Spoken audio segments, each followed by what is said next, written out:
Nasa biyahe ako ngayon, mag-out of town, charot. Hindi ako pupunta ng Vietnam, kagaya ni Jo Marie, or sa Taiwan, kagaya ni Pink Roa, o kaya sa Thailand. Pero may pupuntahan ako ngayon, dyan lang naman sa kabilang barangay. So ang point ko, as an affiliate, kagaya ng mga affiliate na nabanggit ko at mga ibang affiliate, isa lang yung ginagawa natin kapag pumupunta tayo sa ibang lugar.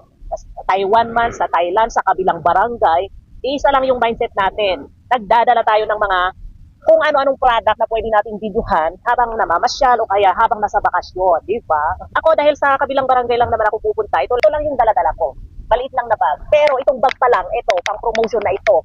Ito yung isang dala ko na gagawan ko ng video habang nasa kabilang barangay. At syempre, ano bang laman ng bag na ito? Marami. Meron ako dala-dalang. Syempre, unang dala ko itong mga gamit ko sa pagbo-vlog or paggawa ng content, mic, ganon. Itong mic. At saka, dinala ko na rin itong binigay na free sample para gawa ng video doon sa kabilang barangay. At ano pa ba? Marami. Kahit maliit lang na bag ito, meron. Ito. Yung mga maliliit lang na product na binibenta ko rin lang at ginagamit kapag pumupunta ako sa labas or pag lumalabas ako. Ano pa bang meron sa bag na ito? Okay, dala-dala ko ang mga product na pwede kong ibenta habang nasa labas. Ito. Mga maliliit lang na product. At syempre, itong bag mismo. Diba? Para-paraan lang. Ganun talaga siguro tayong mga affiliate, ano? Work anytime, anywhere. Affiliate anytime, anywhere tayo. Kahit nag-enjoy tayo, ina-enjoy din natin yung pagbibenta o pagpupromote ng product anytime and anywhere.